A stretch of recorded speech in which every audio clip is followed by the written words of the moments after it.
नमस्कार, मैं हूं आपके साथ मीमांसा मलिक। कोरोना के नए वेरिएंट ओमिक्रॉन का खतरा देश तक पहुंच चुका है। भारत में ओमिक्रॉन के 2 मरीज मिल चुके हैं। हर परिवार के सामने सवाल है कि इस वेरिएंट का मुकाबला कैसे किया जाए। हर व्यक्ति ये जानना चाहता है कि ओमिक्रॉन से बचाव कैसे किया जाए। बच्चों और बुजुर्गों को इससे कितना खतरा है। ओमिक्रॉन को लेकर अभी तक हालांकि ज्यादा रिसर्च सामने नहीं आई है और इसीलिए लोगों के मन में बहुत सारे सवाल हैं। और आज हम एक्सपर्ट से यही जानने की कोशिश करेंगे कि कितना खतरनाक है ये कोरोना का नया वेरिएंट ओमिक्रॉन, क्योंकि इससे पहले हमने देखा था दूसरी वेव में जो डेल्टा वेरिएंट आया था उसकी वजह से बहुत से लोगों की मौत हुई थी, बहुत ही जानलेवा साबित हुआ था। ये क्या डेल्टा वेरिएंट से कम खतरनाक है या कितना खतरा ज्यादा है, इसी को समझने की कोशिश हम कर रहे हैं। और इस वक्त आप अपने टेलीविजन स्क्रीन पर देख रहे हैं ओमिक्रॉन वेरिएंट से ही जुड़े हुए बड़े अपडेट। अमेरिका में ओमिक्रॉन के 8 केस मिले हैं। महाराष्ट्र में नए दिशा निर्देश लागू कर दिए गए हैं, तो हर राज्य सरकार भी अलर्ट है। नेपाल में 9 देशों से ट्रैवल बैन कर दिया गया है। ऐसे बहुत से देश ये कदम उठाना शुरू कर चुके हैं। 33 देशों में ओमिक्रॉन के 393 केस अभी तक मिले हैं। तो देखते ही देखते ये 33 देशों में अभी तक फैल चुका है। तो ये खतरा कितना बड़ा है और जिस तरह से भारत में ओमिक्रॉन की एंट्री हो चुकी है, कर्नाटक में 2 मामले सामने आए, दोनों दक्षिण अफ्रीका के ये नागरिक जिनमें पुष्टि हुई ओमिक्रॉन वेरिएंट की। एक 66 साल का पुरुष और दूसरा 46 साल का, जो कि दोनों ओमिक्रॉन से संक्रमित पाए गए।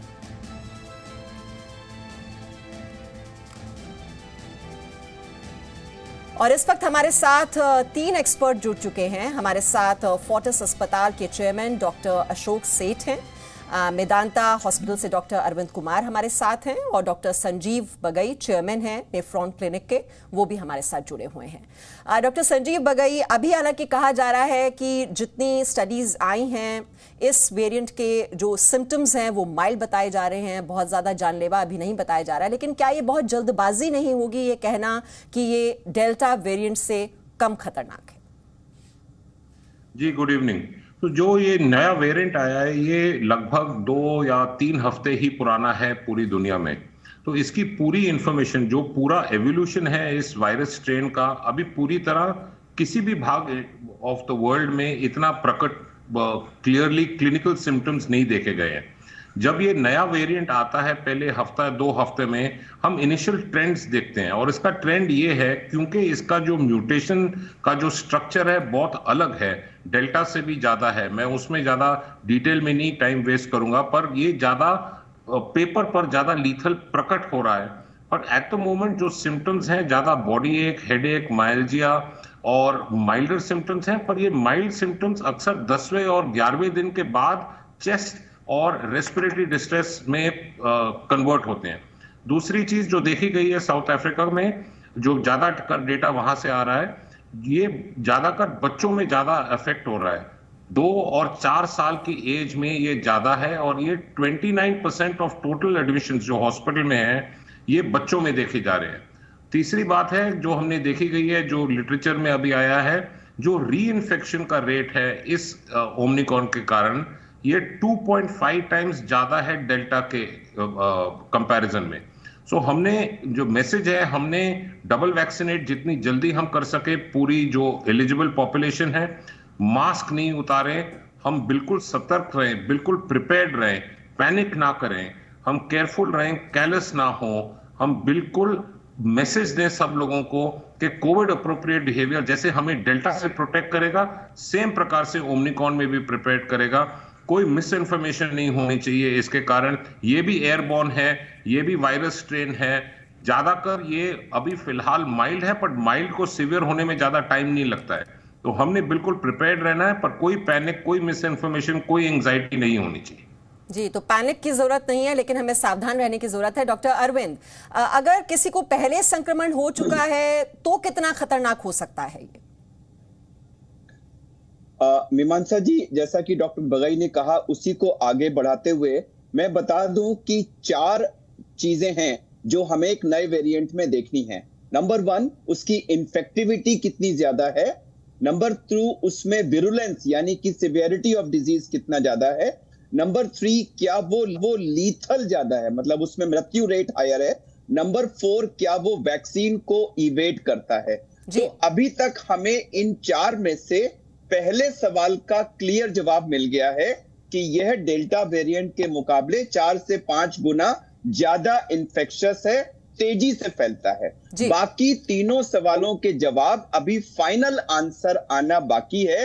इनिशियल सिग्नल्स ये कहते हैं कि शायद इसकी डिजीज माइल्ड है, और दूसरी आज जो साउथ अफ्रीका से एक रिपोर्ट आई है कि उन्होंने 2.5 से 3 टाइम्स इसका री इन्फेक्शन रेट टोटली वैक्सीनेटेड लोगों में ज्यादा देखा है compare to delta variant. Doctor Arvind, कैसे ये समझा जाए कि यही संक्रमण हुआ है, यही वेरिएंट है, ये डेल्टा नहीं है? देखिए, उसका फाइनल आंसर तो जीन सीक्वेंसिंग से ही आएगा, जीनोम टेस्टिंग से। लेकिन एक चीज और जो WHO ने रिपोर्ट की है कि इस वायरस में एक S वो जीन होती है, इसमें E, N, RPRD और S, ये 4 चीजों के लिए टेस्ट किया जाता है। S रिप्रेजेंट्स दी स्पाइक एरिया। तो चूंकि इस वायरस में स्पाइक एरिया में 20 से ज्यादा म्यूटेशन है, तो WHO ने ये रिपोर्ट किया है कि S जीन में, हेलो जी सुन रहे हैं डॉक्टर अरविंद। हाँ, तो WHO ने ये रिपोर्ट किया है कि अगर S जीन ड्रॉप आउट है, यानी S जीन अगर नहीं आ रही है, तो उस वायरस का ओमिक्रॉन होने का है हाई रिस्क सैंपल होगा, जिसकी जीन टेस्टिंग जरूर की जानी चाहिए। तो एक तो ये तरीका है कि हम S जीन ड्रॉप आउट के लिए ढूंढें RT-PCR टेस्टिंग में, और दूसरा है कि हम उसको बाद में जीनोम सीक्वेंसिंग करें। इन 2 तरीकों से ही हम कह सकते हैं कि ये ओमिक्रॉन है या डेल्टा है या कोई और है। ठीक है डॉक्टर सेठ, अगर संक्रमण हो जाता है किसी को, तो टेस्ट कराने कहां जाएं? किसी भी लैब में जा सकते हैं, और टेस्ट का रिजल्ट आने में कितना समय लगता है? देखिए, बिल्कुल सही बताया, और मैं उसको नहीं रिपीट करूंगा जो डॉक्टर अरविंद कुमार ने कहा कि जो S जीन के टारगेट फेलियर है RT-PCR टेस्टिंग में, उसी में पहला या उसका वो आता है कि शायद ये ओमिक्रॉन हो सकता है। बट फाइनली तो जीनोमिक टेस्टिंग से है, इसीलिए स्क्रूटिनी और सर्वेलेंस अब आपने देखा होगा कि बहुत ज्यादा हो गई है। और जो भी इंटरनेशनल ट्रैवल से आ रहा है या जो एट रिस्क कंट्री से आ रहा है, उनके लिए तो पॉजिटिव होना ही एक आइसोलेशन की बात हो गई है। जब तक ये प्रूव नहीं होता है, और फाइनली जीनोमिक टेस्टिंग से प्रूव होता है कि क्योंकि हर RT-PCR टेस्ट ये S जीन को टारगेट फेलियर को नहीं देख सकता है, इसीलिए कुछ टेस्ट देख सकते हैं, बट हर टेस्ट जो हमारे कंट्री में यूज हो रहे हैं वो नहीं देख सकेंगे।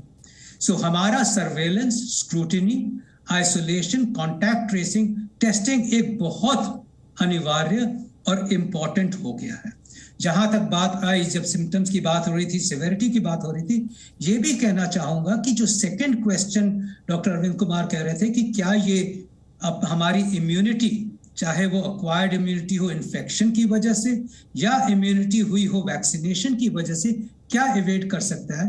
तो एज यू कैन अंडरस्टैंड कि ये एक इवॉल्विंग, हर रोज हमें नई इंफॉर्मेशन आ रही है, स्पेशली साउथ अफ्रीका से जो एपिसेंटर है, और उन्होंने आज ही ये बताया है कि वो ज्यादातर पेशेंट वो देख रहे हैं जिनको पहले कोविड हो चुका है, अल्फा वेरिएंट से या डेल्टा से भी, और उनमें ये फिर से डिजीज प्रोसेस आ रहा है। तो ये देखा गया है कि ये सर्टेनली जो इम्यूनिटी इन्फेक्शन की वजह से हुई है पहले, उसको तो इवेट कर रहा है। सर्टेनली सिवियर है कि नहीं है, वो जैसे बताया डॉक्टर बगाई ने कि ये अगले 2 हफ्तों में हमारी बात पता चलेगी। But let us understand 2 important answers. एक, कि डबल वैक्सीनेशन ने आज तक हमें प्रोटेक्ट किया है from severe infections and from death, चाहे वो अल्फा, बीटा और डेल्टा वेरिएंट हो, इसको हमें समझ लेना। और दूसरी चीज जिससे हमें प्रोटेक्शन मिली है वो है हमारा Covid appropriate behaviour, masking, double masking in the community, और डॉक्टरों के लिए या health care workers, frontline workers के लिए N95 मास्क, और सोशल डिस्टेंसिंग। अगर हम इन दोनों को जोड़ देते हैं तो वैसे ही हमारी प्रोटेक्शन मोर देन 95% हो जाती है, और हमें वो उसके लिए पूरी प्रिकॉशंस लेनी चाहिए। ये डरने वाली बात नहीं है, ये कॉशन वाली बात है, ये पैनिक नहीं है। लेकिन यहाँ पर डॉक्टर बगई, मेरा सवाल यहाँ पर यह है कि जो डबल वैक्सीनेटेड हो चुके हैं, जिन्हें बूस्टर डोज भी मिल चुकी है, उनमें भी ये इन्फेक्शन हुआ है, और जैसे बताया जा रहा है कि जो पहले से इन्फेक्ट हो चुके हैं, क्या उनके लिए खतरा बहुत ज्यादा नहीं हो जाता? तो क्या ऐसे में उन्हें बूस्टर डोज दी जानी चाहिए? इसमें आपके क्वेश्चन में दो पार्ट हैं। पहला पार्ट ये बहुत जरूरी सब व्यूअर्स को समझना है कि जो वैक्सीन्स होते हैं ये एक प्रिवेंटिव कॉज के लिए देते हैं। ये डिजीज मॉडिफाइंग वैक्सीन्स हैं, ये कभी भी डिजीज को इरेडिकेट नहीं कर सकते। तो जो वैक्सीन्स का जो लाभ है, मेन बेनिफिट है, वो severe infection, lethal infection, chest complications, ICU admissions and death को प्रिवेंट करना है। और वो बेखूबी सारे वैक्सीन्स वर्ल्ड वाइड ने किया है। जो हम ब्रेक थ्रू इन्फेक्शन रेट कहते हैं, जो world wide data new England journal और लैंसेट में आया है, ब्रिटिश मेडिकल जर्नल में आया है, खाली 0.001% है। मतलब vaccines are working very well. अगर आप वैक्सीन वर्सेस नॉन वैक्सीन देखें, वैक्सीन्स वर्ल्ड वाइड डेटा है कि ये 9 गुना ज्यादा इन्फेक्शन रेट को कम करता है और 25 फोल्ड कम डेथ प्रिवेंट करता है। मतलब ये वैक्सीन्स आर एक्सट्रीमली इंपॉर्टेंट। अब ये बात है कि ये जो डबल वैक्सीन्स के जो लोग हैं, उनको अगर ये इन्फेक्शन हो रही है, वो ज्यादातर माइल्ड इन्फेक्शन होगी, कभी इसके साथ डेथ नहीं होगी। तीसरी बात है कि अगर जो पेशेंट्स को अब हम देख रहे हैं इंडिया में कि लगभग 1 साल होने को आया है जो 2 वैक्सीन लग चुके हैं, जो पहले जनवरी फरवरी में लगा है। मेरा ये कहना है कि जो तीसरी वैक्सीन है, जो हम बूस्टर कहते हैं, वो जरूरी है। खाली टाइमिंग का बात है कि कब हम इसको इनिशिएट करें, प्रायोरिटाइज मैनर में। जो हेल्थ केयर वर्कर्स हैं, 60 एंड अबव हैं, कोमॉर्बिड कंडीशंस हैं, इम्यूनो कॉम्प्रोमाइज हैं, कैंसर पेशेंट्स हैं, डायलिसिस पेशेंट्स हैं, उनको प्रायोरिटी देनी चाहिए। पर थर्ड वैक्सीन की जरूरत है जी। और बच्चों को कितना खतरा है डॉक्टर अरविंद, और क्या उनका वैक्सीनेशन भी ऐसे में बहुत जरूरी नहीं? मीमांसा जी, बच्चों को खतरा है, और जैसा कि अभी डॉक्टर बगई ने शुरू में बताया था कि जो साउथ अफ्रीका में है, वो उसमें बच्चों में करीब करीब 1/4 इन्फेक्शन बच्चों में हो रहे हैं। अभी हमारे देश में कुछ कारणों से बच्चों का वैक्सीनेशन शुरू नहीं हुआ है। हमने सुना था कि शायद अक्टूबर तक 12 से 18 की एज ग्रुप में तो शुरू होने वाला है, लेकिन वो अभी शुरू नहीं हुआ है। तो ये सही है कि हमारे बच्चे अभी अनप्रोटेक्टेड हैं, और जैसा कि दोनों को पैनलिस्ट ने कहा कि वैक्सीन डेफिनेटली आज की तारीख में हमारा सबसे इफेक्टिव प्रोटेक्शन मैकेनिज्म है कोविड एप्रोप्रिएट बिहेवियर के साथ साथ। तो आज की तारीख में अभी तो फिलहाल हमें बच्चों के केस में कोविड एप्रोप्रिएट बिहेवियर को और ज्यादा सख्ती से प्रैक्टिस करना होगा, और बच्चों के साथ साथ एडल्ट्स को भी करना होगा, क्योंकि अगर एडल्ट इन्फेक्ट हो गए तो वो घर आके बच्चों को भी करेंगे। तो इसलिए मैं दोबारा रिपीट करूंगा कि ये स्थिति एक तरह से दोबारा हमें वापस उस फरवरी मार्च 2021 की स्टेज पे लाके खड़ा कर दिया है, जहां हमें कोविड एप्रोप्रिएट बिहेवियर को तुरंत बहुत ही मेजर हथियार के रूप में दोबारा यूज करने की जरूरत है। आपने भी एडल्ट्स की बात करी, इसी पे मैं चाहूंगी डॉक्टर अशोक सेठ आप और इलैबोरेट कर पाएं, क्या सावधानी बरतें बुजुर्ग, सीनियर सिटीजन्स? एक तो मैं पहली बात ये भी कहना चाहूंगा, बूस्टर की बात हुई कि हमें बूस्टर और एडिशनल डोज या थर्ड डोज को सेपरेट आउट करना चाहिए। हमारे कई लोग हैं जो शायद एल्डरली, कैंसर पेशेंट्स हैं, इम्यूनोसप्रेसेंट्स पे, जिनको पहली 2 डोजेस का इफेक्ट ही नहीं हुआ होगा। उनकी तो वैसे ही नोन है कि एंटीबॉडीज बहुत कम होती हैं, और वर्ल्ड वाइड ये एक्सेप्टेड है कि थर्ड डोज इनको बड़ा जरूरी है। तो हम ये ना समझें कि ये हम बूस्टर की बात कर रहे हैं, ये इनको एडिशनल डोज कहते हैं, थर्ड डोज कहते हैं, वो जरूरी है इवन इम्यूनिटी के लिए। बूस्टर की तब बात होती है जब आपको इम्यूनिटी आ चुकी है और आपकी इम्यूनिटी धीरे धीरे खत्म हो रही है over a period of time.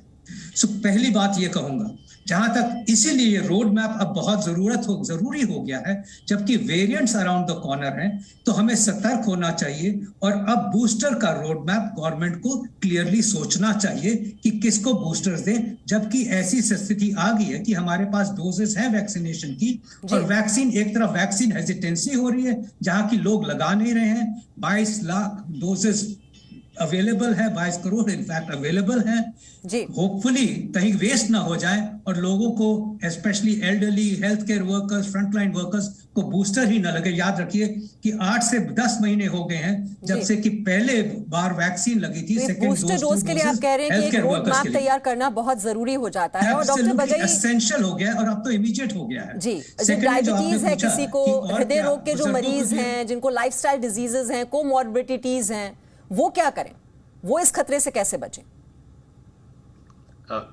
मेरे लिए क्वेश्चन है जी। जी जी डॉक्टर बगई।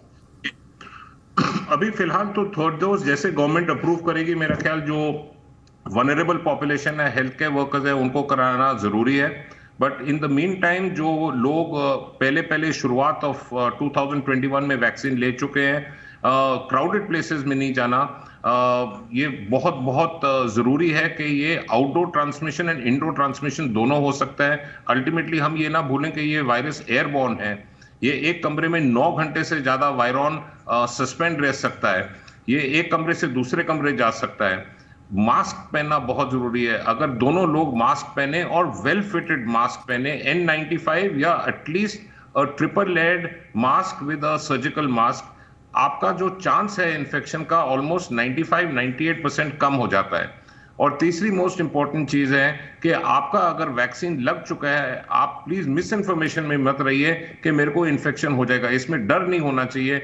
वैक्सीन बहुत सेफ हैं, कोई कॉम्प्लिकेशंस नहीं है, कोई डेथ नहीं है वैक्सीन के बाद, वैक्सीन का कोई एडवर्स इफेक्ट नहीं है। हमारा मेन अब कैंपेन होना चाहिए, हमें हर दिन लगभग 1 करोड़ वैक्सीन करना है ताकि साल के एंड तक हम उस लेवल तक पहुंच सकें जिसमें कम्युनिटी एक्वायर्ड इम्यूनिटी पूरे इंडिया में आ जी। आपने इम्यूनिटी की बात की डॉक्टर अरविंद, बहुत ही शॉर्ट में ओवरऑल इम्यूनिटी कैसे बढ़ाई जाए? ओवरऑल इम्यूनिटी मीमांसा जी, जो हमारी इम्यूनिटी को कम करने वाली चीजें हैं उनको न सेवन करके, जैसा कि मैंने कल भी कहा था कि धूम्रपान और एक्सेसिव अमाउंट में मदिरापान, बहुत ही इर्रेगुलर लाइफस्टाइल, बहुत ही इर्रेगुलर जंक फूड्स का सेवन, ये सब ऐसी चीजें हैं जो हमारी इम्यूनिटी को कम करती हैं। रेगुलर 30 मिनट की एरोबिक एक्सरसाइज जिसमें थोड़ी सी हमारी सांस फूले, ये क्लियरली शो हो चुका है कि 30 मिनट की एक्सरसाइज हार्ट पेशेंट्स को छोड़ के बाकी लोग अगर करें तो वो हमारी इम्यूनिटी को बूस्ट करता है। तो इम्यूनिटी कम करने वाली चीजों को ना करें और घर का बना हुआ स्वस्थ, पौष्टिक, बैलेंस्ड डाइट जिसमें हर तरह की चीजें हों, दालें भी हों, सब्जी भी हों, फ्रूट्स भी हों, थोड़े ड्राई फ्रूट्स भी हों, ये हमारे लिए समुचित है। और मैं फिर रिपीट करूंगा कि एक नॉर्मल हेल्दी एडल्ट जो घर का बैलेंस डाइट ले रहा है, उसको कोई विटामिन ए, विटामिन सी या जिंक या किसी तरह का सप्लीमेंट या कोई एक्स्ट्रा टाइप ऑफ फूड लेने की जरूरत नहीं है। उसकी जरूरत सिर्फ वो लोग जो बीमार हैं या एल्डरली हैं या किसी बीमारी से रिकवर कर रहे हैं उनको है। जनरल पॉपुलेशन को विटामिन सप्लीमेंट्स की कोई जरूरत नहीं है। चलिए, तो बेसिक्स पर काम करना होगा। और जो दर्शक इस वक्त इस कार्यक्रम को देख रहे हैं, एक्सपर्ट्स ने सारी एडवाइस दी है, आपको टिप्स दी हैं, और आपको बस ये बात ध्यान रखनी है, अगर आपने दूसरा डोज अभी भी वैक्सीन का नहीं लिया है तो वो तुरंत लगवा लें।